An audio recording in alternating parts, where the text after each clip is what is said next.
Can we travel in time? Who believes we can travel in time? Who believes we can go into the future? Who believes we can go in the past? Who believes there are aliens from the future right now in this room? Yeah, a few of you do, huh?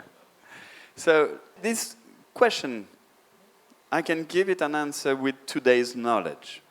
I can't tell you what will happen in 1,000 years, that I don't have a clue. But with today's knowledge, we can already begin to answer a question like that. For instance, the two of us travel, and you travel much faster than me, then there will be a time difference between your time and my time.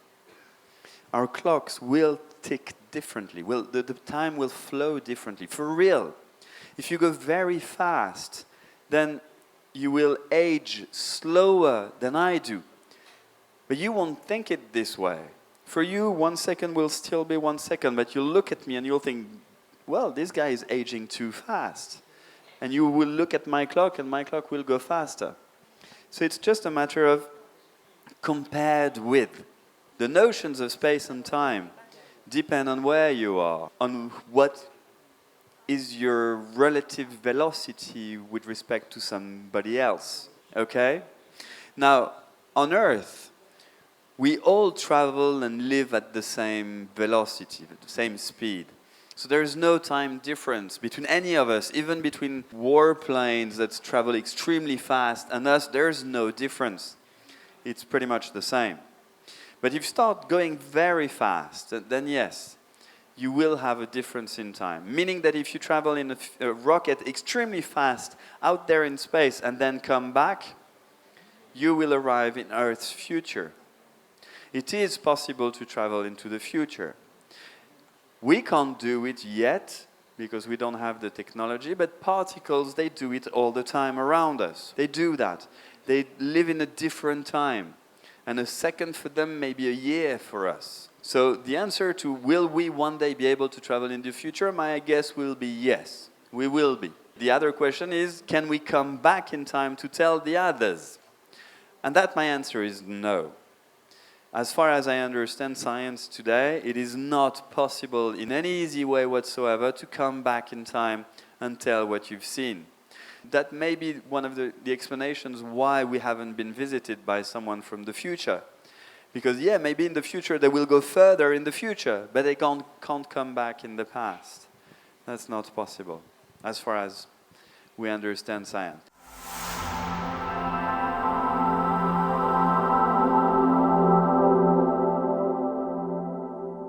If there is one that passes through us right now, you won't see the difference yourself, because everything will do it in the same way all around you.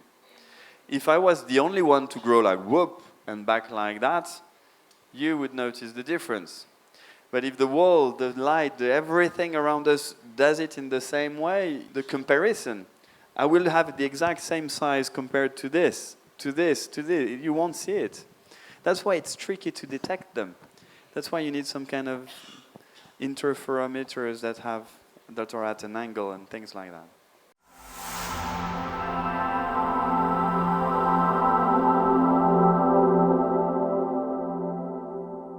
You are bending light right now.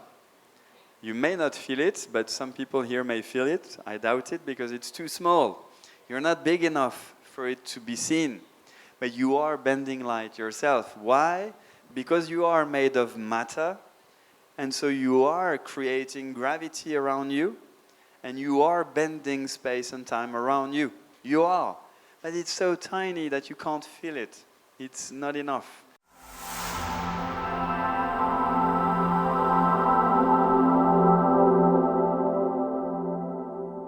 Detection announced on Monday, October the 18th, said that basically they travel at the same speed. There is a small uncertainty in all those measurements, but the uncertainty here is extraordinarily tiny.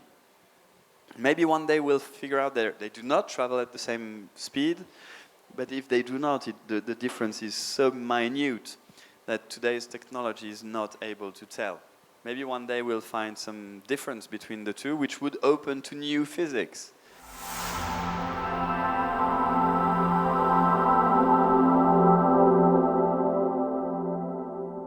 I don't think they're related.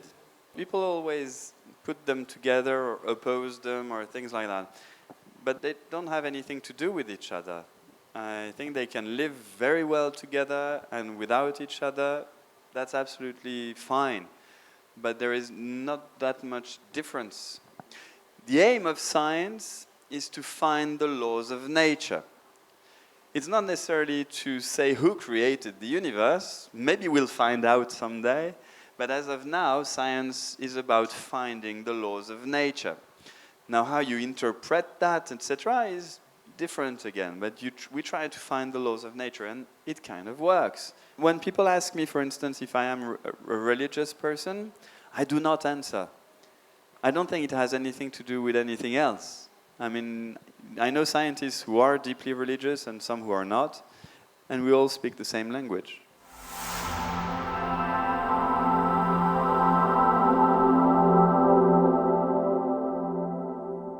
Well, as of today, theoretical physics is one of the few things that robots cannot do for us. They can help us to make calculations, but to find laws is extremely difficult.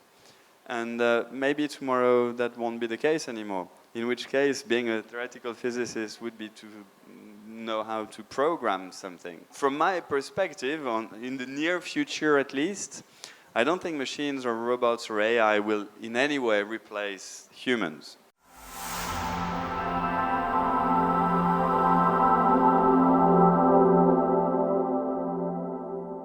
You have people like Elon Musk who do dream and maybe have the abilities to create technologies that make this happen. I do believe he will succeed. What is much more difficult is for them to land alive. So to send people who die there, yeah, that's easy. But to send people who stay alive and maybe can settle on that planet is much more difficult. 10 years, I don't exactly know where he's at, what technology he's found and what ideas he's working on. But 10 years would sound a bit short to me. I wouldn't go. 10 years, I wouldn't go. I think it's a bit too fast. But yeah, 20 years, I would bet on that. But again, it's pure guess, right? I don't know. And a wish as well. I'd love to see humans on Mars.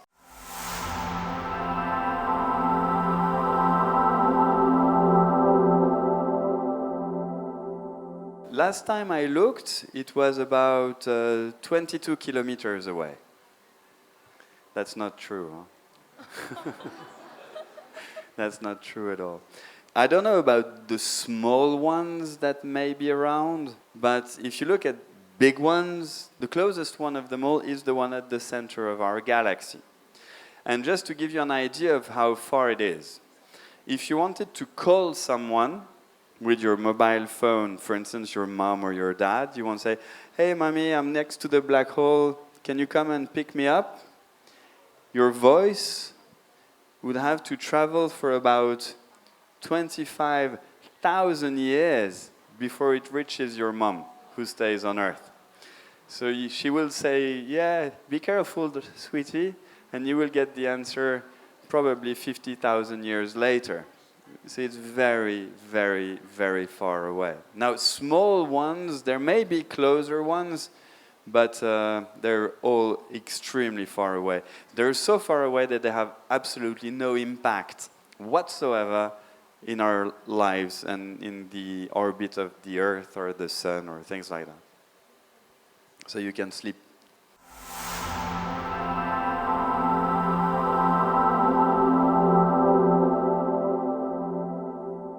As I said before, the gravitational waves, they pass through everything.